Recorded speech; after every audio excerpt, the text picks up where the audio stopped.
नमस्कार बच्चों, इस वीडियो में हम लोग जो है आपकी नॉन डिटेल जो है कथा सिंधु उसमें से जो आपको कहानियां पढ़नी है, जैसे सदगति हमने पढ़ी, साथ ही साथ आगे हम छोटा जादूगर जो कि सुप्रसिद्ध छायावादी कवि जयशंकर प्रसाद, जो कि एक अच्छे नाटककार, एक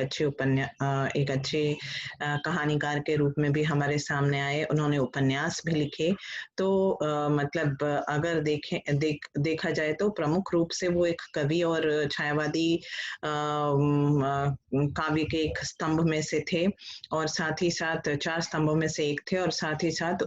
वे एक अच्छे नाटक रचयिता भी थे, नाटककार भी थे। लेकिन उनकी ये जो कहानी है, उन्होंने ऐसा नहीं है कि कहानियां और उपन्यास नहीं लिखी, उन्होंने जो जो भी कहानियां और उपन्यास लिखे हैं वो भी बहुत अच्छे हैं बच्चों। तो आपके जो नॉन डिटेल में उनकी जो कहानी जिसको आज हम पढ़ने जा रहे हैं वो है छोटा जादूगर बच्चा। तो ये छोटा जादूगर जो कहानी है, इसको देखने से पहले हम जयशंकर प्रसाद जी जो इस कहानी के लेखक हैं उनके बारे में, कहानीकार का एक संक्षिप्त परिचय लेते हुए कहानी में कौन सी समस्या को दर्शाया गया है, कहानी कैसे कैसे आगे बढ़ती है और उसमें क्या है, ये देखने का प्रयास करेंगे बच्चों। तो देखेंगे, पहले हम उनका परिचय देख लेते हैं। आप सभी उनसे परिचित हैं, जयशंकर प्रसाद जी से, कि उनका जन्म जो है वो 30 जनवरी को, ठीक है, और हिंदी के एक नाटककार, उपन्यासकार और निबंधकार के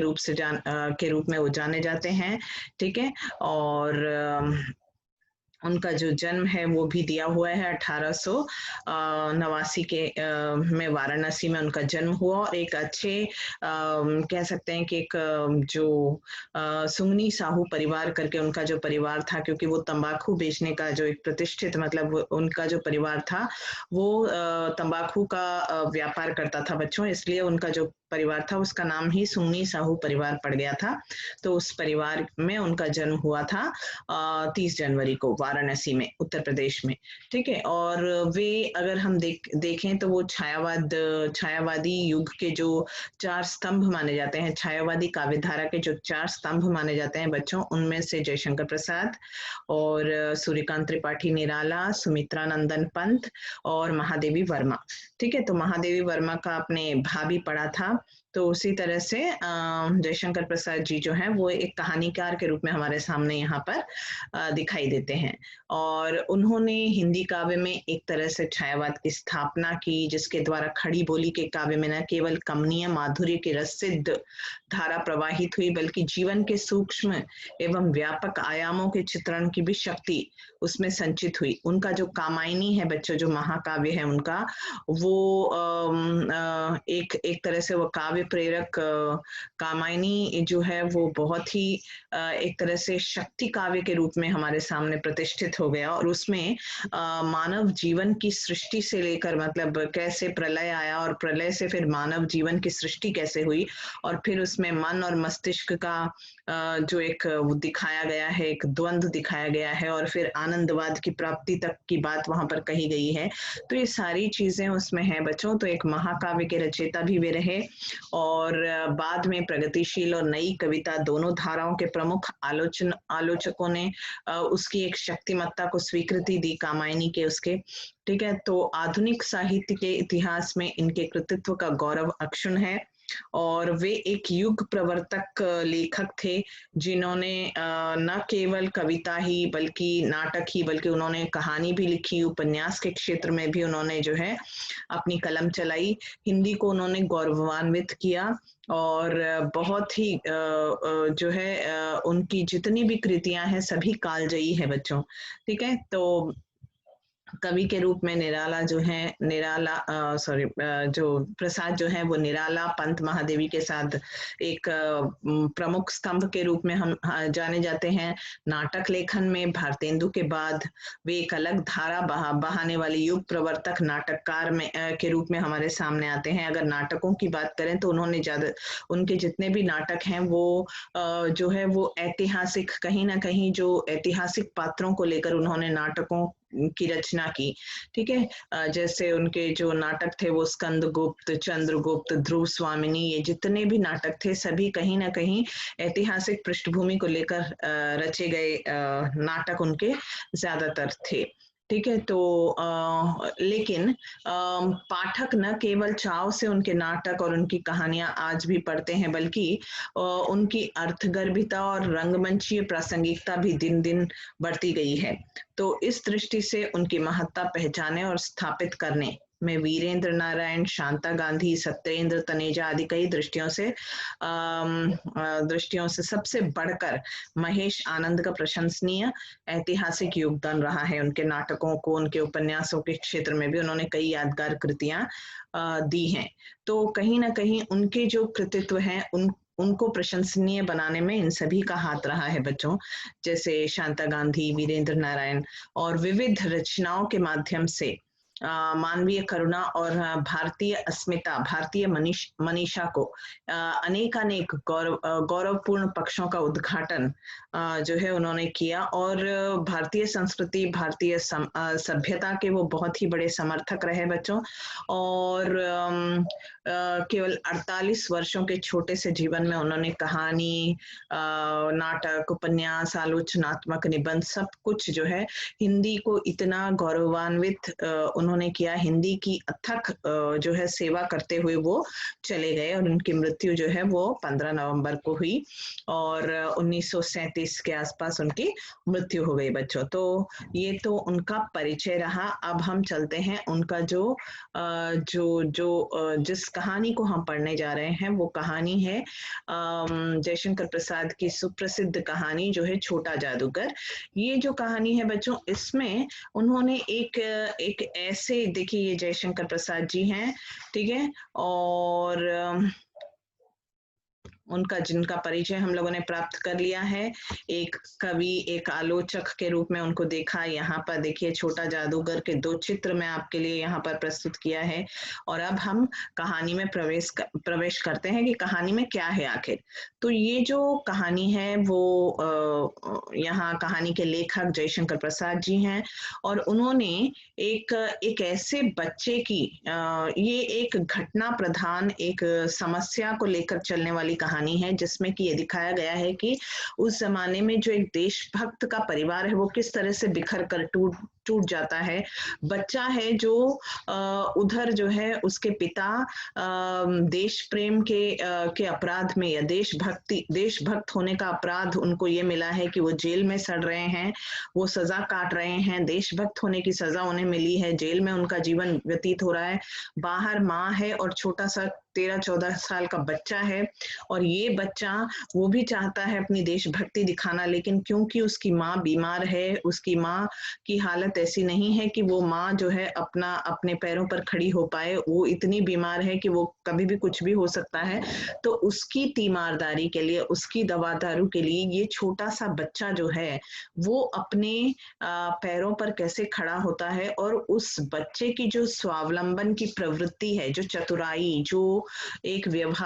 क्रिया, जो कार्य कौशल कहेंगे, क्रिया कौशल कहेंगे, या उसके अंदर जो मातृभक्ति है, वो हमें जो है सहृदय ही हम सभी पाठकों को वो जो है द्रवित कर देती है। बहुत ही मार्मिक चित्रण उसका इस कहानी में हुआ है। ये एक समस्या प्रधान या कह लीजिए कि घटना प्रधान कहानी है, जिसमें कि एक देशभक्त के परिवार के बारे में, आर्थिक विपन्नता झेलते हुए एक देशभक्त का परिवार या फिर कहिए एक स्ट्रीट बॉय के चरित्र को आदर्शात्मक रूप से यहाँ पर उभारा गया है। ये स्ट्रीट बॉय कौन है बच्चों? जो कि वो छोटा सा बच्चा जो छोटी सी उम्र में इतना परिपक्व हो गया है, छोटी सी उम्र में वो इतना ज्यादा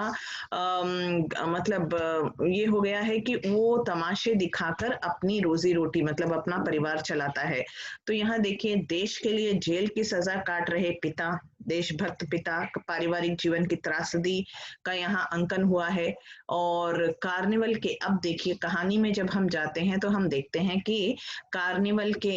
मेले में, वहां मेला लगा हुआ है जिसमें कि लेखक जो है कलकत्ता के कार्निवल मैदान में एक मेला लगा हुआ है जहाँ की लेखक घूमने जाते हैं और वहां पर वो खड़े रहते हैं एक और मेले में जो चमकती बिजलियों को और लोगों का जो कोलाहल वहां पर होता है। एक मेले का दृश्य कैसा होता है बच्चों, मैंने आपको अभी थोड़ी देर पहले जो चित्र हमने देखा उसमें भी मेले का चित्र कि यहाँ झूला लगा है वहां पर और अलग अलग तरह के स्टॉल लगे हैं, सब पूरी चहल-पहल है।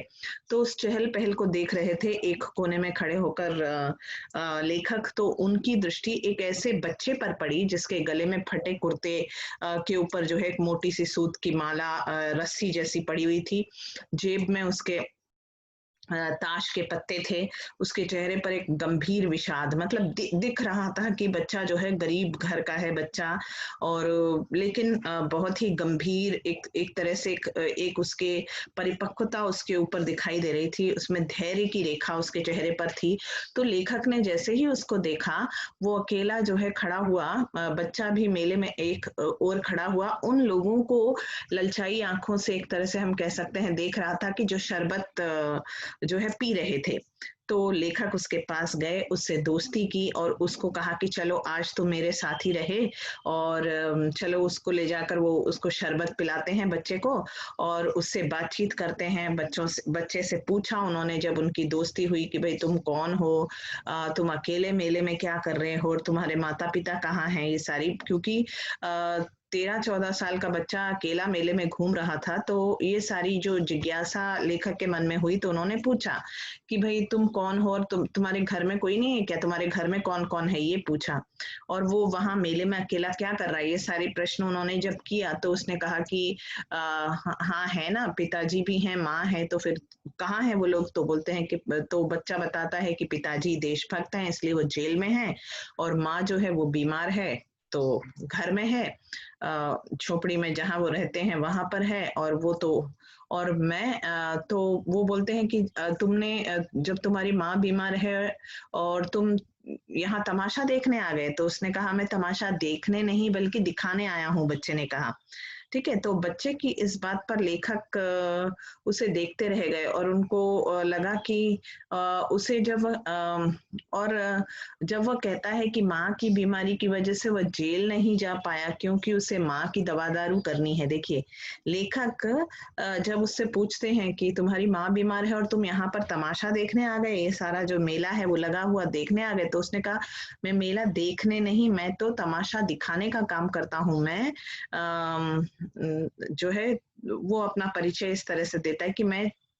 तमाशे दिखाकर करता हूँ, और वो बोलता है कि अगर मेरी माँ अच्छी होती तो मैं भी जेल चला गया होता अपने पिता की तरह, मतलब देश प्रेम में। वो तो मेरी माँ की देखभाल मुझे करनी पड़ती है, इसलिए वो जेल नहीं जा पाया। तो उसको देखकर लेखक जो है स्तब्ध रह गए। ठीक है, कि इतना छोटा सा बच्चा कैसी कैसी बातें वो कर रहा था। फिर लेखक ने उसको जो है कहा कि अच्छा तुम्हें क्या पसंद है, वो वहां पर चलेंगे। तो बच्चा जो है कहता है कि मुझे निशाना लगाना पसंद है, और वो जो जो खेल होता है कि ऐसे मतलब चीजें डाली जाती हैं और वहां पर जो है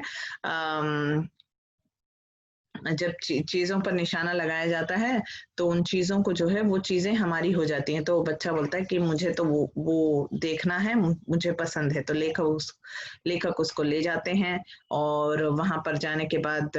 लेखक उससे कहते हैं कि अच्छा ठीक है, ये लो 12 टिकट और तुम खेलो। तो बच्चा तो पक्का निशानेबाज रहता है, और वो क्या करता है देखिए, वो पूरे के पूरे 12 जो है, एक भी गेंद खाली नहीं जाती, और उसको जो है 12 खिलौने वो जीत लेता है। अब उसके पास उसके पास रखने का भी प्रबंध नहीं होता, तो लेखक का जो रुमाल है बड़ा सा, उसको ले लेता है, उसमें थोड़े से खिलौने बांध लेता है, और थोड़े से जो है वो अपनी जेबों में भर लेता है बच्चा। तो है तो आखिर बच्चा ही, लेकिन इतना अच्छा निशाना लगाता है कि एक भी उसका जो वो है, मतलब निशाना है, खाली नहीं जाता। तो सारे खिलौने बटोर कर वो कहता है अच्छा ठीक है, मैं आपको तमाशा दिखाऊंगा, कहता है, लेकिन वो गायब हो जाता है वहां से। तो अब लेखक परेशान हो जाते हैं कि देखो बच्चा अभी तक तो अच्छी अच्छी बातें कर रहा था, और एकदम से अब जो है उसने रुख बदल लिया, कहीं चला गया, और ये बच्चा जो है एकदम से वहां से गायब हो जाता है। फिर लेखक जब धीरे धीरे घूमकर, पान खाकर झूले के पास वहां पर खड़े होकर मेले में देख रहे होते हैं, तो कोई जो है उस झूले में से किसी ने उन्हें पुकारा, किसी ने बाबूजी कहकर पुकारा, और कहा मैं हूँ छोटा जादूगर। तो वो बच्चा बताता है कि मैं वही बच्चा हूँ, मतलब तो वो झूला झूल रहा था बच्चा, तो वो वहां से वो कहता है कि मैं छोटा जादूगर जिससे अभी आप मिले थे। ठीक है, तो ये एक उसकी पहली मुलाकात लेखक से ऐसे होती है बच्चों। उसके बाद क्या होता है,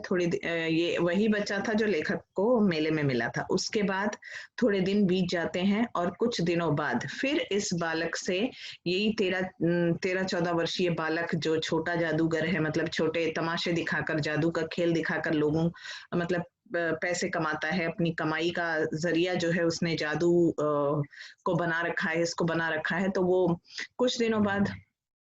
फिर कलकत्ता के जो बोटैनिकल उद्यान है, बोटैनिकल गार्डन में वो अपने परिवार के साथ, मतलब अपनी पत्नी के साथ और अपने मित्र मंडली के साथ बैठे रहते हैं। तो वही बच्चा जो है वहां पर आता है और वो कहने लगता है कि बाबूजी पहचाना, आज मैं खेल दिखाऊं, आज तो आप लोग, आपके साथ बहुत सारे लोग हैं, चलिए मैं अपना खेल दिखाता हूँ। तो वो जो है लेखक जो है उसको अनसुना कर देते हैं और कहते हैं नहीं नहीं रहने दो। लेकिन जो लेखक की पत्नी है वो कहती है नहीं नहीं मुझे तो देखना है, देखें, चलो देखेंगे। लेखक मना करने लगे, लेकिन तभी उनकी पत्नी ने कहा कि दिखाओ अच्छा। और बच्चा जो है शुरू हो गया और उस दिन कार्निवल में जीते जितने भी खिलौने थे उसके, वो आज उसके जो वो जो तमाशा दिखाने वाला था उसमें वो सारे खिलौने मौजूद थे। ठीक है, भालू, गुड्डा, गुड़िया, बंदर, सारी चीजें वहां पर जो है मौजूद थी। और वो अपने वाक चातुर्य से, देखिए बच्चा अपने वाक चातुर्य से वो पूरा सभी का मनोरंजन करने लगा। कहीं भालू मनाने लगा, बिल्ली रूठने लगी, बंदर घुड़कने लगा। ठीक है, गुड़िया का ब्याह उसने रचाया। तो वहां पर समस्या क्या आई कि जो गुड्डा था, मतलब जो दूल्हा था गुड्डा, वो काना था, मतलब एक आंख उसकी खराब थी। तो इस तरह से सारा जो है उसने माहौल बदल दिया। वहां का जो वातावरण था, सब हंसते हंसते लोटपोट हो रहे थे। इतना मनोरंजक उसने जो है सबका मनोरंजन करना शुरू कर दिया। फिर उसने ताश के पत्ते निकाले, कभी ताश के पत्ते लाल से काले और काले से लाल हो गए। ठीक है, कहीं लट्टू अपने आप नाचने लगे। तो खेल खत्म हुआ, सब कुछ, सबको बहुत मजा आया। उस बच्चे का जो प्रदर्शन रहा बहुत अच्छा रहा।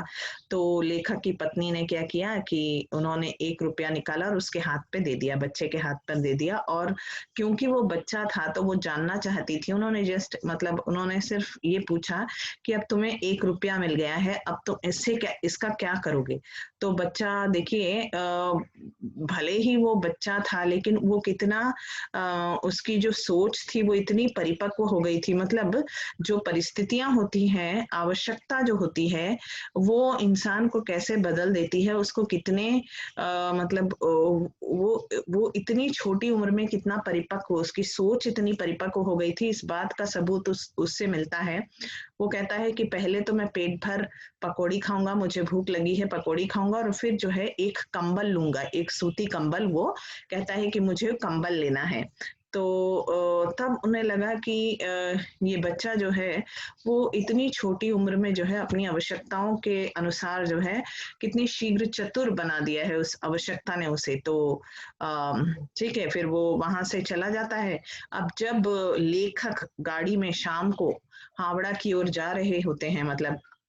जब वो जा रहे होते हैं तो एक झोपड़ी के पास वो बच्चा जो है कंबल डाले हुए खड़ा था। ठीक है, तो मोटर रोकर लेखक ने जब उससे पूछा तो उसने बताया कि वो उस झोपड़ी में माँ के साथ रहता है। वो बताता है, लेखक ने उतर कर देखा कि एक स्त्री चिथड़ों में लदी हुई कांप रही थी और छोटा जादूगर उससे चिपट गया और उसे कंबल उड़ा दिया। ठीक है, तो अब उसे समझ में आया कि बच्चा जो है सचमुच जो उसने कहा था कि मैं यहाँ पर तमाशा खेल देखने नहीं, अपना मनोरंजन खुद करने नहीं, बल्कि ये दूसरों का मनोरंजन करके पैसे कमाने निकला हूँ, क्योंकि मुझे अपनी माँ की देखभाल करनी पड़ती है। ये जो बच्चे ने पहले दिन उनसे मुलाकात में कहा था वो कितना सही था। और जब उनकी पत्नी 1 रुपया दे रही थी तब भी वो सोच रहे थे कि अरे 1 रुपया इस बच्चे को क्यों देना, लेकिन वो 1 रुपया उसके लिए कितना कीमती था आज उन्हें समझ में आ रहा था कि उस बच्चे ने जो कुछ भी बोला था वो बिल्कुल सही था। ठीक है, तो लेखक की आंखें भर आई कि अरे इतना छोटा बच्चा, वो सचमुच जो है 14 वर्ष की उम्र में आवश्यकता ने उसे इतना चतुर बना दिया था। उसने इतना अच्छे तरह से लोगों का मनोरंजन करके, वो भीख नहीं मांग रहा था, वो अपने अंदर की प्रतिभा को दिखाकर वो लोगों का मनोरंजन करके वो किस तरह से कमाई का जरिया उसने बनाया था उन जादू के खेल को या फिर तमाशा जो वो दिखाता था। छोटे जादूगर ने ये सब जो किया था उनके सामने, तो उनकी आंखें जो है सचमुच भर आई कि झोपड़ी में जब उन्होंने देखा कि एक स्त्री सचमुच जिसके ऊपर उसने कंबल उड़ा दिया था, और वो कंबल क्यों खरीद के ले गया था, क्योंकि उसकी माँ जो है इतनी बीमार थी कि वो कांप रही थी, उसके जो कपड़े हैं वो पूरे फट चुके थे। ठीक है, तो उस गरीबी की हालत में उसने बच्चे ने अपने लिए कुछ ना खरीद के अपनी माँ के लिए कंबल खरीदना ज्यादा उचित समझा। ठीक है, और फिर क्या हुआ, कुछ दिन बाद जब गर्मियों की छुट्टियां समाप्त हो गई और कलकत्ता से जब जाने का समय आया, लेखक की इच्छा हुई कि एक बार फिर मैं उस बालक से मिल पाऊं जो मतलब जो छोटा जादूगर था। उन्हें लगा कि नहीं, मुझे उस बच्चे की याद आ रही है, चलो एक बार अगर हुआ तो मैं उससे मिलकर फिर कलकत्ता से चला जाऊं। तो फिर वो उससे मिलने की आशा लेकर वहां पर जो है वो सोचने लगे कि नहीं, अभी इस बच्चे से मिलकर ही मैं यहाँ से जाऊंगा। तो वो उनको अंदाजा था कि वो बच्चा कहाँ मिलेगा, क्योंकि वो तो मतलब सड़कों के किनारे कहीं पर भी वो तमाशा जो है, जहाँ पर बाग बगीचे हुआ करते थे, बाग बगीचों के आसपास सड़कों के किनारे वो जादू का खेल दिखाकर पैसे कमाता था। तो उन्हें अंदाजा तो था, और वो वहां पहुंच गए, और 10 बजते बजते उन्होंने देखा कि निर्मल धूप निकली हुई है, सड़क के किनारे वो वही बच्चा, 14 वर्षीय जो बच्चा था, छोटा जादूगर जिसने अपना परिचय ऐसा दिया था, वो खेल दिखा रहा था। और वही सब कुछ, मतलब वही बंदर और बिल्ली और सब सब उसने सजा रखे थे और लोगों का मनोरंजन करने में लगा हुआ था। फिर गुड्डे गुड़ियों की शादी वगैरह, वो जो भी वो अपनी मतलब अपने वाक चातुर्य से वो जो है तमाशा दिखा रहा था। लेकिन उसकी वाणी में वैसा वो जो एक प्रभाव का कुछ असर कम उनको दिखा। ऐसा नहीं लगा कि उस दिन जब उसने खेल दिखाया था, उसकी आवाज में जो एक चातुर्य, उसकी वाणी में जो प्रभाव था, वो प्रभाव जो है आज ऐसा लग रहा था कि क्या बात है, इसका खेल इतना जमा नहीं। ठीक है, वो लेखक को लगा, लोगों को वो अच्छा लगा, लेकिन लेखक को लगा कि आज क्या बात है, ये बच्चा जो है थोड़ा उतना खुला खुला उन्हें नहीं लगा जितना कि पहले वो बात करता था। तो जब खेल समाप्त हो गया, जब लोग चले गए, तब लेखक ने उससे पूछा, आज तुम्हारा खेल जमा क्यों नहीं? तब बच्चे ने अपने दुख को इस तरह से व्यक्त किया कि माँ ने कहा था कि आज तुम तुरंत चले आना, मेरी घड़ी समीप है। देखिए, बच्चा जो है उसने इतनी बड़ी बात कही कि माँ ने कहा था कि तुम जल्दी आ जाना, मेरी घड़ी समीप है, मतलब कुछ भी हो सकता है। तो लेखक को बहुत क्रोध आया और उन्होंने कहा, फिर तुम खेल दिखाने क्यों आए? तो देखिए, बच्चे ने, इतना छोटा बच्चा है लेकिन उसने अपनी मजबूरी देखिए कैसे जताई। क्यों ना आता, वो कहता है क्यों ना आता, मतलब जो गरीब इंसान है, जिसकी रोजी रोटी रोज काम करने से ही चलती है, जिसको अपनी माँ की जिम्मेदारी उसके कंधों पर है, और अगर माँ को कुछ हो भी जाता है तो उसके लिए भी उसे पैसे की आवश्यकता होगी, तो वो कहता है कि ये मेरी मजबूरी है जिससे कि मुझे आना पड़ा। तो उसके लिए वो बच्चा क्या कहता है, क्यों ना आता। देखिए, उसकी मजबूरी जो है उस छोटे से बच्चे की, वो मजबूरी वो बच्चा भी समझता है, और उसने जब ये क्यों ना आता, अपनी निस्सहायता वो इस तरह से व्यक्त करता है, और अपनी जिम्मेदारी एक उसके अंदर जो है वो एहसास, वो उस तरह से उस चीज को व्यक्त करता है। फिर लेखक ने तुरंत जो है वो जब बच्चे ने कहा कि माँ ने ऐसा कहा था, तो उनके दिमाग में एकदम से कौंधता है कि उसको मोटर में बिठा लेते हैं, उसका सारा सामान डाल के उसको उस झोपड़ी के पास ले जाते हैं जहां पर वो बच्चा पहले उनको मिला था। तो जैसे ही मोटर रुकती है और जादूगर, वो छोटा जादूगर जो है बच्चा, दौड़कर अपनी माँ माँ कहकर वो झोपड़ी में तो जाता है, लेकिन वो जो स्त्री जो बिस्तर पर लेटी थी, वो उसका हाथ जो है ऊपर की ओर ऐसे उठाकर वो केवल बे कह पाती है, बेटा भी उसके मुंह से, मतलब उसके प्राण पखेरु उड़ जाते हैं, और बच्चा जो है रोने लगता है। और संसार की निस्सारता जो है, वो एक तरह से जो संसार की जो निस्सारता है जो संसार में, मतलब जो उस लेखक भी उस चीज को जो है महसूस करके, उसके दुख को महसूस करके उनकी आंखें भी जो नम हो जाती हैं। तो बच्चों, ये जो कहानी है बहुत ही मार्मिक है, बहुत ही हृदय स्पर्शी है, जिसमें कि उन्होंने एक ऐसे परिवार की पूरी कहानी कही है कि जो एक ऐसे एक परिवार की कहानी की जो देश के लिए मर मिटने के लिए, पिता जो है देशभक्त है, ठीक है, देशभक्त परिवार की ये कहानी है, देशभक्त पिता है, और उस देशभक्त पिता की देशभक्ति का उसे ये सिला मिला है कि वो जो है जेल में सड़ रहा है, ठीक है। और ये देखिए यहाँ मेले में मैं हूँ छोटा जादूगर, वो पालकी में से ऊपर से जो है लेखक को बुलाता है, और मेले का एक चित्र है जहां पर उनकी मुलाकात होती है कार्निवल के मैदान में, ठीक है। उसके बाद वो बोटानिकल उद्यान में उनकी दूसरी मुलाकात होती है, और इस तरह से उनका परिचय बढ़ता है। तो बच्चों ये जो कहानी है इसमें ये सारी चीजें बहुत प्रधान हैं। पहली बात, जैसे अगर आपने प्रेमचंद की अगर ईदगाह कहानी में भी हम देखते हैं कि वो कैसे छोटा सा बच्चा है जो अपने लिए कुछ नहीं खरीदता, बल्कि अपनी दादी अम्मी के लिए वो चिमटा खरीद कर लाता है बच्चा, ठीक है। तो वही बात यहाँ पर भी हम देखते हैं कि जो बच्चा है, छोटा सा बच्चा है, लेकिन उसके अंदर कितना कि मेरी दादी अम्मी रोज जब रोटी बनाती हैं तो उसके हाथ जल जाते हैं, जो बच्चे को वो एहसास रहता है, उसी चीज को हम यहाँ देखते हैं कि ये जो छोटा जादूगर है तो 13 वर्षीय 14 वर्षीय बालक, लेकिन चाहता तो वो 1 रुपए से और भी कुछ खरीद कर खा सकता था, लेकिन जब लेखक की पत्नी उसको तमाशा दिखाने पर 1 रुपया देती है उसके हाथ पर और कहती है कि तुम क्या करोगे, तो बोलता नहीं, मैं पहले पकोड़े खा लूंगा, थोड़ा अपनी भूख का ध्यान उसको रहता है, वो खा लूंगा, और उसके बाद मैं क्या करूंगा, अपनी माँ के लिए। देखिए उसके अंदर जो एहसास है, उसे अपनी मतलब अपने उत्तरदायित्व, मतलब उसकी जिम्मेदारियां क्या हैं, और वो कहता भी है कि अगर मुझ पर अपनी माँ की जिम्मेदारी नहीं रहती तो मैं भी अपने देश प्रेम को इस तरह से प्रदर्शित करता और अपने पिता की तरह जेल में जीवन व्यतीत करता, मुझे उसमें भी कोई। तो उसका यहाँ पर ये दिखाया गया है, छोटा सा बच्चा भी जिम्मेदारी का बोझ उठाने में देखिए कितना परिपक्व हो जाता है, कितना चतुर हो जाता है, और उन चीजों को वो अंत तक निभाता रहता है। तो ये जो घटना प्रधान कहानी है जिसमें कि एक छोटे से बच्चे की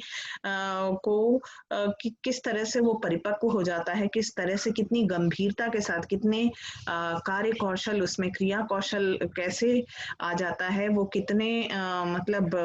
अपनी जिम्मेदारी उठाने में वो इस तरह सक्षम हो जाता है, और अंतिम सांस तक वो अपनी माँ की जिम्मेदारी जो है वो नहीं भूलता, और जब उसकी माँ गुजर जाती है उस दिन भी वो जो है काम पर आता है, ठीक है। और क्यों आता है, जब लेखक उससे बोलते हैं कि तुम क्यों आए जब तुम्हारी माँ ने कहा, तो वो क्या कहता है बच्चों, वो कहता है क्यों ना आता। तो यहाँ पर वो दिखाता है कि जो गरीब इंसान होता है वो अपनी जिम्मेदारियों से किस तरह से भाग सकता है, उसकी रोज वो जब तमाशे दिखाता है उससे उसको जो पैसे आते हैं उससे उसका घर चलता है, तो कहीं ना कहीं उसके ऊपर जो जिम्मेदारियों का बोझ था वो उसने उसको ये एहसास दिलाया कि उसके कारण ही उसका घर चल सकता है, और उसकी माँ की दवा दारू के लिए उसको पैसे लगते हैं, इसलिए वो अपनी जिम्मेदारियों के बारे में कहता है कि क्यों ना आता, मतलब अगर मैं घर बैठ जाऊं तो हमारा घर चलेगा कैसे, ये एहसास वहां पर वो बताता है। तो बच्चों ये थी छोटा जादूगर कहानी, जो कि जयशंकर प्रसाद जी द्वारा रचित है, और बहुत ही सुंदर कहानी है, और इसको आप लोग अपनी टेक्स्ट बुक से नॉन डिटेल जो आपकी टेक्स्ट बुक है उसमें पढ़िएगा, और फिर इसको समझने का प्रयास कीजिए। और तो हम लोगों ने यहाँ पर जो देखा, जो वर्णन देखा, बस ये सारी चीजें जो हैं कहानी में इम्पोर्टेंट है, और जो इन्फॉर्मेशन ली गई है उसके बारे में मैंने यहाँ ब्यौरा दे दिया है, ठीक है। तो आशा है कि आपको ये जो कहानी है वो पसंद आई होगी, और इसको समझने का प्रयास और अच्छे से कीजिए, एक बार अपनी पाठ्य पुस्तक से कहानी पढ़ लीजिए और इसको समझने का प्रयास कीजिए बच्चों। तो धन्यवाद।